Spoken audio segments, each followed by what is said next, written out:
Today, I am joined by former White House Press Secretary Sean Spicer to go through the biggest news stories of the day. Sean, thank you so much for joining me again. Exciting to be with you as always, Stephen. Here we are, less than 2 weeks from the inauguration. I feel like it's one of those moments that you realize, like it's like, I don't know, like Christmas, but politically speaking, where like it just creeps up on you and suddenly Inauguration Day is going to be here. And then we're off to the races again. But it is exciting to know that, like, here's the promised land. Yeah.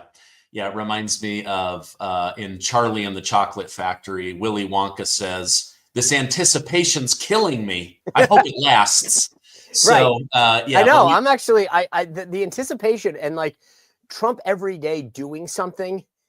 I've never seen a president in my lifetime, and I'm in my 50s, so I can say that, not sound like it's like, yes, you know, like I'm 22 or something, but the impact that he's having as a presumptive president-elect is unreal. I mean, not just in this country, right? The announcements, the investments, but I mean, look, Trudeau resigned. I got to be honest, because of him. You've got discussions about hostages being freed in the Middle East because of him. Europe, Greenland. I mean, there's so much going on in the world where he's having an impact before he even gets sworn back in. Yeah, it's almost like, they judge a president. What can they get done in their first 100 days? I mean, he's already entered his first 100 days, and he's gotten more done than Joe Biden in 4 years. Speaking of the influence he's having, I don't know if you saw this or not, but Volodymyr Zelensky of Ukraine did a podcast, and he said, it's so strange, the energy right now, and he has hope that this war can end. But he said every time he runs into a world leader, they ask him, what did you talk about with Donald Trump? What did President Trump say? And he said nobody cared what Joe Biden said. No, and but that's what I mean, though. Think said. about that. Isn't that unreal, Stephen, though, that like, here we are. I was sitting here typing what I didn't mean to be rude, but I was like, I was thinking about this, right? And so I'm going to tweet this out after our discussion, but like, because I was thinking about it as I was saying this to you, it's that, like, when I was in the White House, and what I think, like every president, they judge the first 100 days. I think in Trump, they should judge the 100 days leading up to be president, because you're right. I mean, this Zelensky stuff, like I fully believe, maybe it's not day one, but he will get the hostages freed from Gaza. He will end the war in Ukraine. And it's just funny because the bar for him is set so much higher. I mean, Biden comes in, gets a world completely free of conflict. The world goes nuts. And everyone's like judging Trump. Well, will you do it on the first day or not? And it's like, are you kidding me? Like the bar is so different for him. He's had now 2 major businesses talk about multi-billion-dollar investment in the United States. It's such a different world. I mean, I know this sounds silly, but when he said that he was going to change the name of the Gulf of Mexico to the Gulf of America, at first I thought, okay, that's cute. But then I started to realize it's a mindset. If you wake up, like you always hear those motivational people, and we talk about this, like, obviously at the beginning of the year with resolutions. Like, if you wake up every day ready to hit the ground and be successful, and that's in your mind, you'll do it. If you are defeatist and you sleep in or whatever, like, you'll never accomplish your goals because, well, whatever. But Trump wakes up every day, and you can tell he's like, what can I do to make, when he talks about America first, it's a mindset. Yeah. No, I saw that, and I think he's dead serious about renaming he is. the Gulf of America. He is sick and tired of the American people being taken advantage of. He was the first president that I remember that said, why are we giving so much money to foreign nations when our own people are struggling? And I was like, wait a minute, why are we giving away so much money? But Stephen, not just giving it away, right? It's one thing if I have a ton of money, I win the lottery, because that's how I'd get it, and I'd give it away, right? That's my decision, whatever. I thought what he said that was so telling in his press conference was, we're in debt. We owe $36 trillion, okay? Why are we turning around and then taking care of everybody else, like Canada, Europe, you name it? And he said, it was funny, his response is, yes, we want to be good neighbors, but why is it our responsibility to go into debt for their benefit? Like, again, this isn't about being good or bad. And it's the same thing with NATO. And this is where like so many people in Washington get it wrong. So NATO is a deal, right? Which is we will all protect each other if one of us gets attacked. But in return, we'll each agree to spend 2% of our GDP on our own national defenses so that we can help protect ourselves, maybe avoid the threat of an attack. And so for years, decades, these NATO countries said, oh, don't worry about it. The U.S. has got plenty of money. They're building up their military. We'll spend our money on something else. Who cares what? They're buying other stuff, not taking care of themselves. And then Trump comes into office and says, okay, wait a second. The deal is we're all in this together. We all build up our national defense, and then we all agree to defend each other. Right now, the deal is you guys talk cheap, and we take care of everything for you. That's not a deal. And everyone got outraged with, oh, Trump's trying to get out of NATO. Wait a second. Why are they trying to get out of NATO? They're not keeping the deal. Why is America always the sucker? And I think that for once, he finally said, it's one thing, like, let's be honest. Do you really think that, like, Norway is going to fight off the Russians by themselves? No. So they need us. But it's insulting not to at least put some money into the table, right? It's like, when you go out to a really expensive dinner sometimes and maybe somebody says, hey, I'm going to treat everybody. You at least offer. You're like, hey, I got, like, let me help. Like, you might not be the sugar daddy, but you're willing to at least show some respect to the host by saying, can I pick up the tip? Maybe could I help? Like, thank you for this kind offer. And instead they're like, hey, why don't you get the whole bill? And then we're going to go spend our money on like a museum. Yeah. Yeah. We're not even the rich uncle. We're like the uncle that's really good at borrowing other people's money. Right. We have a ton of credit cards and we're like, oh, no. We'll put that on our credit card. You guys worry about yourselves. I just like it really, America first means something. Yeah, I agree. Mick Mulvaney, a former White House staff in the first Trump administration, said no one in Washington, D.C. gets fired for spending too much money. Yeah. This is the problem. Voters need to start voting differently. Do you think as Vivek and Elon Musk shed light on where dollars are going, who's behind those dollars, that the American people will get a clear understanding on who they need to keep and who they need to vote out of office? I hope so. Can I ask on Mick, where did you hear that? I just out of curiosity.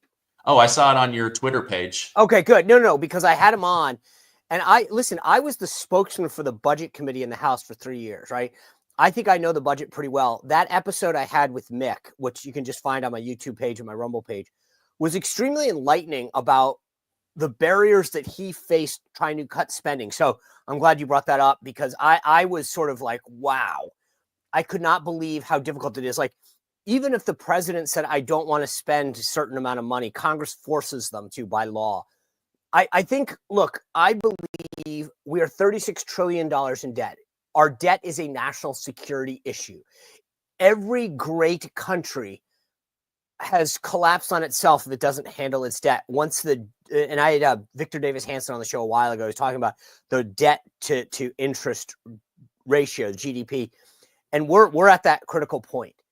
So I think that every leader has to be held accountable. Like, I can't believe that, like, what enthralls me as a taxpayer is that we're not even trying to do the easy stuff, right? I'll say, why are we funding PBS or NPR? Well, Sean, that's only $100 million. Okay. You know what? I get it. In Washington, that's not a boatload of cash, but it is to me. Let's say it's $8. Let's say it's $10 a taxpayer. I don't know. Why is that? That still means that I have to pay $8 or $10 extra for that.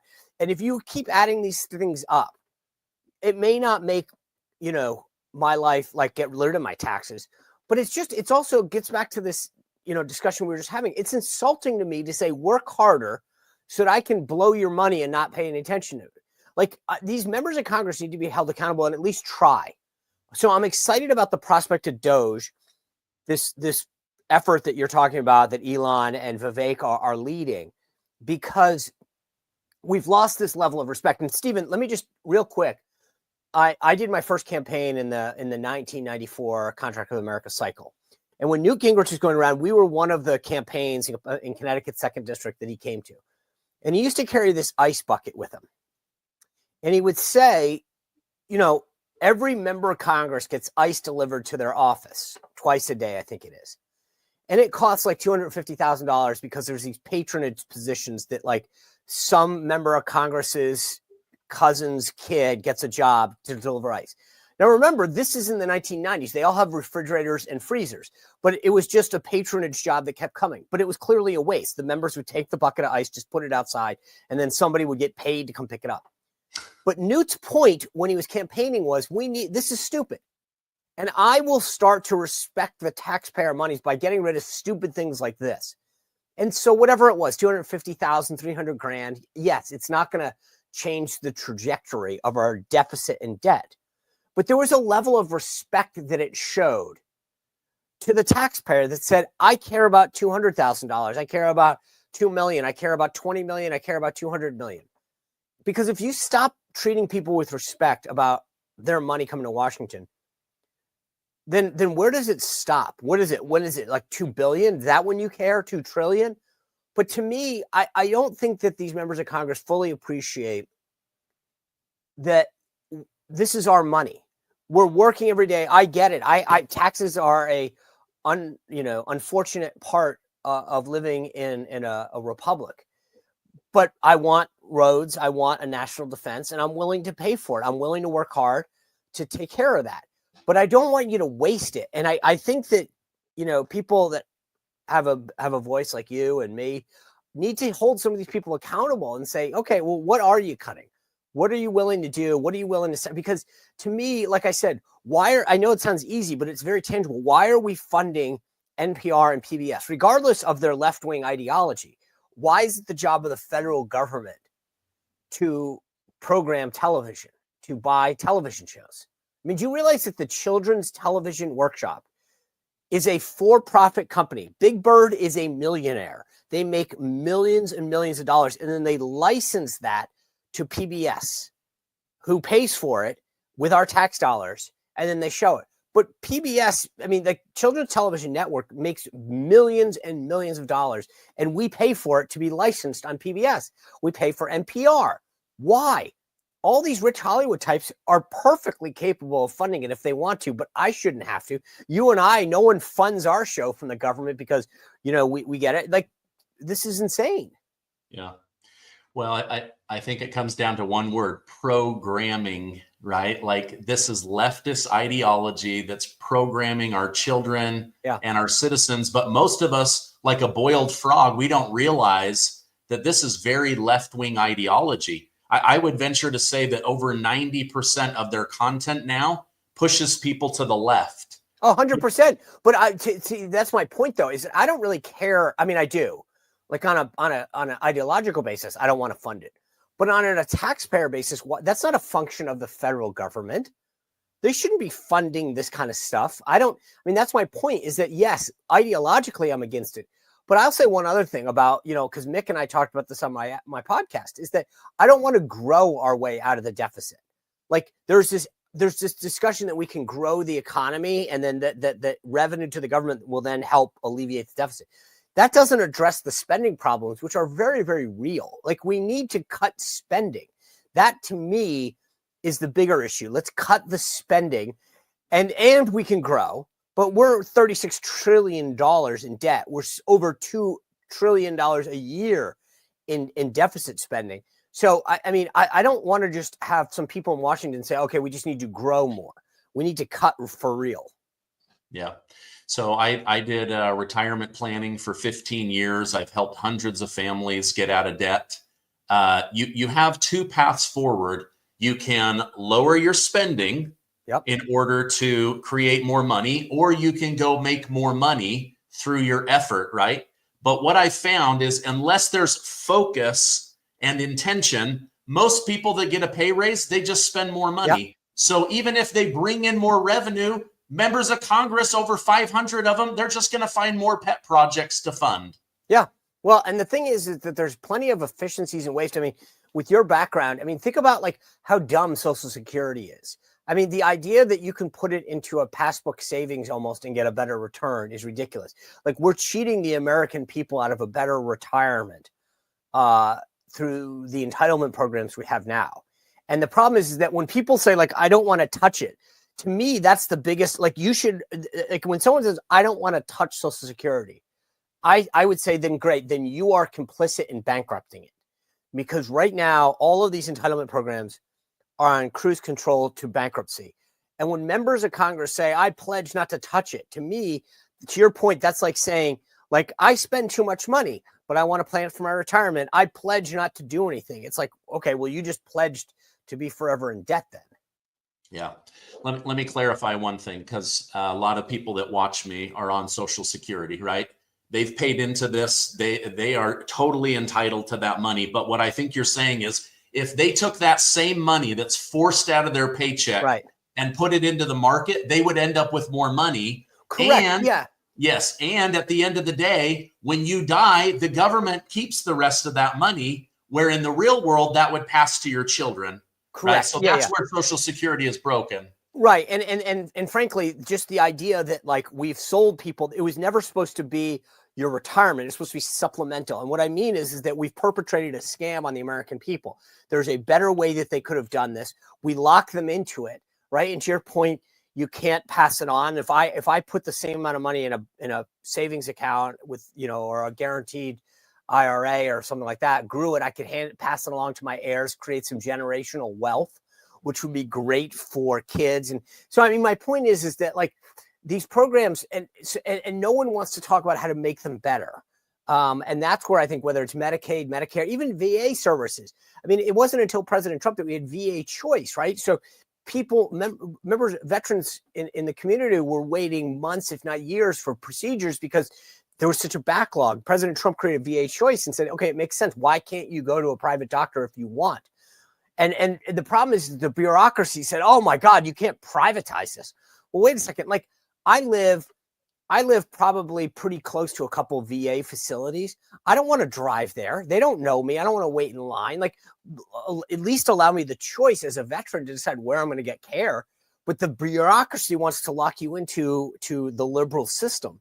And so I think for too many people in Washington, I'm just so glad that we're seeing this robust, dynamic thinking return to Washington, where people are thinking outside the box and saying, what makes more sense? Yeah. In the last couple of weeks, a Japanese bank has committed to spending $100 billion here in America. Now an Emirati billionaire wants to spend $20 billion. Trump says, I'm going to try to get him to double or triple that. Why are these investment groups suddenly saying, wait a minute, we think America is deserving of our seed money? Is it because we're going to make the country safe? We're going to calm the world? They feel like America is still a safe haven for investment? So I want to answer that second, because I want to touch on the first thing you said first. Just stop for a second and think about this. I call you up and I say, hey, Stephen, I appreciate everything you've done. I'd like to invest in your show. I'm going to give you, $100 million. How many people turn around and say, could you make it 200? Yeah. Like when President Trump, when I watched that, I laughed so hard. I'm thinking to myself, this guy, Masa-san, comes over from SoftBank to the point about the Japan investment, and says, I'm going to invest $200 billion with a B in the United States. And Trump goes, I'm going to get you to double it. And I'm thinking to myself, most people would have just said, thank you, that's amazing, I really appreciate it. And Trump says, I'd like more. Same thing with this $20 billion data center investment. But I think to get to the nut of your question, people recognize that Trump's a businessman and that he's going to help them be successful. Biden's never held a private sector job. He didn't know what it was like. So I don't think, appreciate the magnitude of the investment. I think what a lot of these investors see, not just in the United States, but in Trump, is somebody who is willing to help their investment. That it's a win-win situation. They'll invest in the United States, help create jobs, help invest in in the infrastructure of the United States, manufacturing, et cetera. And in return, Trump's going to help them be successful because he wants that investment. He wants the American worker to benefit. So if you're a CEO, you want to go somewhere. It's like, sometimes when you hear about companies going to different governors about what state they want to locate their governor, and they want the best deal for their company, and the governor obviously wants the investment in the jobs. I think for a lot of these guys on the outside, they're looking and saying, well, Donald Trump gets it. He's a businessman like me. He knows he's going to help me be successful. And that's what you want. You don't want the government getting in the way. And we see that at the local level, sometimes at the state level and the federal level. Trump talked about the permitting process. When I was in the White House, we made a huge effort to get rid of regulations because it's stymied business growth. And there was a permitting process for like big projects where the government, for environmental reasons and energy, all this would make you go through a years long process. Companies want to invest and then get the project going, hire people, etc. And Trump gets that. And so he's like, all right, I'll work with you. Yeah. You know how you can tell Biden has never had a real job? Because there's not a job in America that would pay you $400,000 and allow you to be on vacation 45% of the time. I don't even think there's also nobody hiring 85-year-olds to be the CEO of a company. Yeah, I would argue, without being disrespectful, that the other 50% of the time he's not always there either. So yeah. I mean, for so many reasons, it's good. And to watch these Democrats cling to this notion that, he could have won the election or it's like, guys, just sit this one out. Like, give me a break. Like he's having a hard time anyway. He lashed out at reporters the other day. Yes. He's a bitter, angry man right now. And I think he just needs to go back to Delaware or wherever he's going to go. In fact, if I were him, I'd go somewhere warm, right? I'd go to Florida, get a place down in like Naples, just hang out. And tell stories. Cause I don't know what he's thinking right now, but it's not, it's just sad to some degree. In all honesty, for a guy like that, it's sad to see him walk off the field like that. It's like the younger version of Justin Trudeau, who sat there outside of his home and groveled about how he couldn't stay in the fight. Yeah. Yeah, I was a little bit shocked to see Biden yelling at those reporters. I've met more leaders than you have in my whole GD life, And for what? Like, I don't get it. Like, I watched that clip and I'm like, I don't understand. Like, what are you trying to prove here? You're the old man yelling at these 26-year-old reporters. Like, I know more people than you will ever in your whole, like, was this a competition? Like, why it's almost like, you don't respect me enough. That's why I'm saying he's bitter and angry. It's like, you don't know how great I am. If only you knew. Well, that's what Chuck Schumer said. The Democrats lost because the American people are too stupid to see all of the good the Democrat Party has done for them. You know what, Stephen? I hope they're right. So James Carville wrote an op-ed in the New York Times the other day that said, basically it was the economy stupid. That's why Kamala Harris lost. To my response to him on Twitter was, actually, James, it was the candidate stupid. But I hope that they don't believe that. I hope that they do believe it was the economy. I hope they do believe it was that, as Chuck Schumer said, and you noted that they just didn't, the voters just didn't see it. Because if they believe that, then they'll keep losing. They have fundamental existential problems with communicating with the American people. And they got their socks blown off by Donald Trump. I hope, as a Republican, as a conservative, I hope that they don't get the message. I really do, because, it's like your opponent not knowing why they lost the game and realizing that we were able to take advantage of their weak spot on the field or something. Good. The next time we play you, we'll do it again. But yeah. I fundamentally hope that they really don't get it. Yeah, me too. I would love 12 years of conservatives or more. Yeah, that would be wonderful. What do you think it was like for Kamala Harris to have to sit there for an hour while they go state by state, telling how many votes Donald Trump beat her by, and then having to be the one to certify the election? I mean, I have to imagine that was pretty humiliating. Yeah. It's a good question, because I was thinking about it as it was happening, and I was like, okay, the election was November 6th. We're basically 2 months after that. Like, at that point, are you over it? I don't know. I mean, probably not.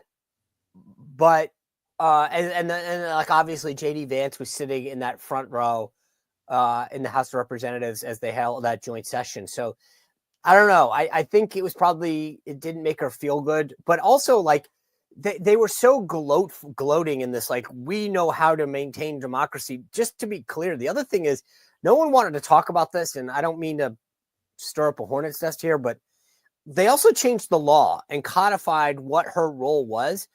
And therefore, she was acting like somehow she was doing this all like altruistically and patriotically. And maybe that was the case. But also, they changed the law as far as the process, the Electoral Count Act, and what she could and could not do, and codified some of these things. So part of it was also like what she could and couldn't do. Yeah. Yeah, she literally had to be benevolent and humble. There was no other option, right? You know what? I will say this. If you contrast, like, you remember when Mike Johnson won that thing for won his election for speaker, and Hakeem Jeffries got up there, and it's supposed to be the ceremonial handoff of the gavel, and Hakeem Jeffries got up there and just pontificated, and I thought it was rather unseemly the way that he just tried to, pontificate about how great the Democrats were, and I was like, dude, you lost. Like, just sit down. Yeah. I will give Kamala Harris some credit, though. She could have really turned this into something more, and I think she took her lumps, and so I will say, considering some of the stuff that they've pulled, I was pleasantly surprised that they handled it as well as they did, and they could have tried to pulled out a lot more crap, and they didn't. Yeah, I thought she was. By the way, and just as a side note, because the media was nobody objected to this. Again, I just want to make sure people get this point, Stephen. They changed the rule. It used to be a single member of Congress could stand up and object to the electoral count. They changed the rule so that there's now multiple members that have to do it from both chambers, so that they're making it seem like the Democrats were well behaved. But part of the reality is that the threshold was changed much higher, so they couldn't do it the way that they used to in the past. And that's the dirty little secret the press didn't want to tell you. Yeah, they were handcuffed by their own new rule. Right. Yes. Yeah. So I mean, you try to go after your enemy, and then at some point the power shifts, and now they're going to come after you, which I hope that they do. We'll see what Kash Patel and Pam Bondi actually do. I think that there needs to be a reckoning and some accountability. What are your thoughts on the View host Sunny Hostin saying January 6th can never be forgotten because it was as bad as World War II, the Holocaust, and slavery? Stephen, it's kind of personal for me because I had some screw ups when I was White House press secretary, and I've owned them. And I had people come down on me, like in all on it, like I made mistakes, and I've said, hey, I screwed up, I made a mistake, and yet people were so unforgiving and brutal. And to watch Sunny Hostin say something as stupid as this, and yet no one from the left had to denounce her. No one from ABC, none of her co-hosts said anything. Like, I'm sorry. Like, how does that work? How does she get away with it? Why? Now, I get it. I was the White House press secretary. She was, a co-host of The View. But why? Where was Whoopi? Where was Alyssa Farah? Where was, Sarah Haynes? All these, other people on The View who are so holier than thou when it comes to everything. It's so amazing, the hypocrisy and the double standards that they have on the left. And she got no criticism for this. Why isn't ABC talking about her having to sit it out, be off? I mean, the idea that comparing January 6th, which again, I'm not I've never defended as a day. I think it was a black eye on our country, but yet she's comparing it to the senseless death of thousands and thousands and thousands of Jews in the Holocaust. And yet 6 million. And yet what, she gets no backlash for that, comparing it to World War II. I mean, like, I just don't get it. I don't understand why they, and again, we're all these people on ABC that are so easy to condemn everyone on the right for their comments or their association. I mean, remember a comic at the beginning of a Trump rally says something, and for 5 days, all we could talk about was whether or not everyone in the world had to apologize for this. And yet Sunny Hostin says this. Millions of people died in all of these instances, and yet nothing. Yeah. I thought it was weird. No foundational Black Americans stepped forward and said, my family went through slavery. How dare you? There was no Democrat Jews that came forward and said 6 million of our people were murdered, and you're comparing that? Or World War II, 450,000 Americans died. How dare you? You know, they kind of did it when you brought up 9/11. They said, hold on, wait a minute, 3,000 people died. Come on. But then she I mean, says that. You know, each of these, right? So you have thousands, millions, depending on the instance you're referring to. And yet the only person that died on January 6th was Ashley Babbitt. And yet they won't talk about her, but one confirmed death that day. And yet she refers to these heinous events that occurred and compares them. I mind blown. Yeah, absolutely. Okay, final question. Feel free to make it quick. What is the obsession with Greenland? I see Don Jr. and Charlie Kirk. They flew in. They get this incredible reception. I mean, better than Biden going to our ally Saudi Arabia, for heaven's sakes. What is this about military? Is this about financial? What do you think? Everything.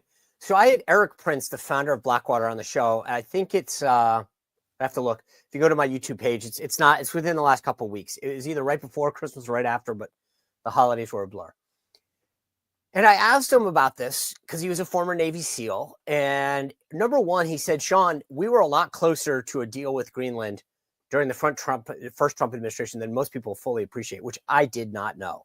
Secondly, to your question, when you think about where it is strategically vis-a-vis Russia and China, like it offers a lot. It's got rare earth minerals, a lot of great fishing, which are important for our national security.